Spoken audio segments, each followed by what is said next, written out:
ابن جوزی نے لکھا ہے سینکڑوں سال پہلے، آج کے کسی عالم کی بات بتاتا تو لوگ انکار کو، سینکڑوں سال کہتے ہیں بلخ میں قحط پڑ گیا، لوگ ہجرت کر کے سمرقند آ گئے، ایک سیدوں کا خاندان بھی آیا، ایک ایسی خاتون بھی آئی جس کے ساتھ 3 بیٹیاں تھی، بیٹا بھی کوئی نہیں، خاوند فوت ہو گیا، مسجد کے ساتھ مہمان خانے بنے ہوتے تھے، وہاں اس نے بچوں کو ٹھہرایا اور نکلی سمرقند میں کہ کوئی آدمی مل جائے اور اس سے کہوں کہ تھوڑی سی مدد ہو۔ وہ چلتے چلتی ایک سیٹھ کے پاس، رئیس کے پاس پہنچی۔ جن لوگوں کے پاس دولت آتی ہے نا، وہ کئی دفعہ سخت جملے کہنے لگتے ہیں جو اللہ کو پسند نہیں آتے۔ وہ سیٹھ کے پاس گئی تو جا کے کہنے لگی میں غریب ہوں، پریشان ہوں، بلخ میں قحط ہے، سارا زمانہ جانتا ہے، تو میں اس لیے سمرقند آئی ہوں، بیٹیوں کا ساتھ ہے، نہ رہنے کو جگہ ہے، نہ کھانے کو روٹی ہے، نہ پہننے کو کپڑا ہے، مہربانی کر تھوڑی مدد کر۔ کہنے لگا ہو کون؟ تو اس سید زادی نا کان آگے کر کے، ہاں کسی پہ بھی حالات سخت آ سکتے ہیں، اللہ سے ڈرنا چاہیے، کان آگے کر کے نا کہنے لگی میں سید زادی اور یہاں میرا اپنا کوئی نہیں، مہربانی کر۔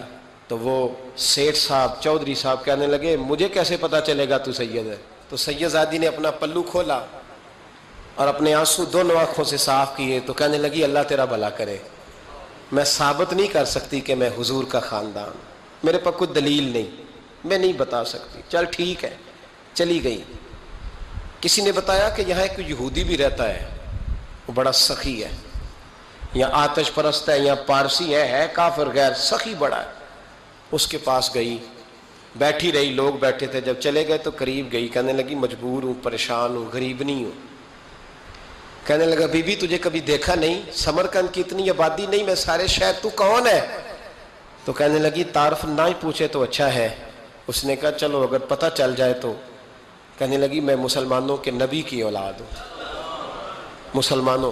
اس نے کہا پیغمبر خدا کی اولاد؟ اٹھ کے کھڑا ہو گیا، بی بی کو ساتھ لیا، گھر گیا، کہنے لگا جو صاف ستھرا کمرہ ہے نا اسے پھر دھو ڈالو، ایک دفعہ پھر دھو ڈالو۔ کمرہ دھلایا، صاف کرایا، پھر کہنے لگا بی بی میرے برتن زیادہ صاف ستھرے نہیں، میں نئے نہ خرید کے لا دوں۔ پھر نئے برتن لایا، پھر اپنے بچوں سے کہنے لگا اونچا نہ بھولنا کہ سیدہ فاطمہ کی شہزادیاں آئی ہیں، یہاں کوئی شخص اونچی بات نہ کرے۔ پھر کہنے لگا بی بی جو میرا بالکل طیب اور حلال رزق ہے نا، یہ اس میں سے لنگر ہے، لیکن چونکہ میں غیر مسلم ہوں، مجھے سلیقے نہیں آتے، جیسا تیسا بھی ہو نا اسے قبول کر لینا۔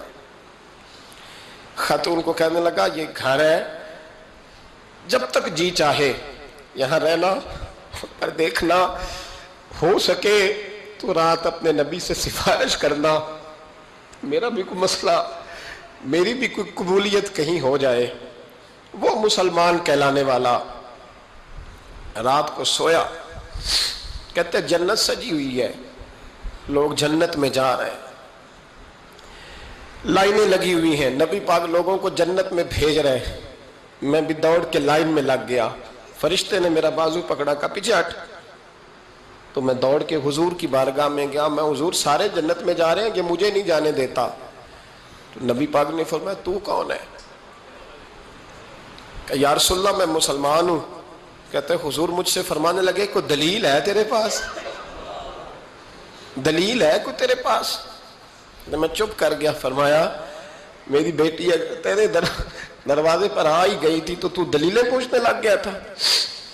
ہم جا دوڑ جا۔ سویرے آنکھ کھلی تو گلیوں میں ڈھونڈتا پھرتا ہے، تلاش کرتا پھرتا ہے، کونے کونے میں جاتا ہے وہ سادات کا گھرانہ کہاں گیا، ڈھونڈتے ڈھونڈتے اس غیر مسلم کے دروازے پہ جا کے پہچان لیا۔ تو کہنے لگا خدا کا واسطہ جو تو نے نوکری کی ہے نا ان کی مجھ سے 11 گنا لے لے، یہ سادات کا گھر مجھے دے دے۔ تو کہنے لگا کل تو آتا تو شاید بات اور ہوتی، آج بات اور ہے۔ اس نے کہا مہربانی کر، کہا نہیں کل تو آتا تو معاملہ اور تھا، آج معاملہ آج اور ہے، رنگ بدل گیا ہے، حالات تبدیل ہو گئے ہیں، اب تو دیکھ داکھ کے آیا، جا دوڑ جا۔ کہنے لگا نہیں مہربانی کر، دے دے، تو غیر مسلم میں تیرا کیا تعلق؟ کہنے لگا چپ کر، غیر مسلم میں کل تک تھا، کل سے سیدوں سے پیار کیا ہے تو میرے حالات سنور گئے ہیں، وہ جو نظارے تو نے رات خواب میں دیکھے ہیں میں نے جاگتی آنکھوں سے دیکھے ہیں، میں نے جاگتی آنکھوں سے، اور تو نے کسی مفتی پیر عالم کے ہاتھ پہ کلمہ پڑھا ہے، میں نے رات محمد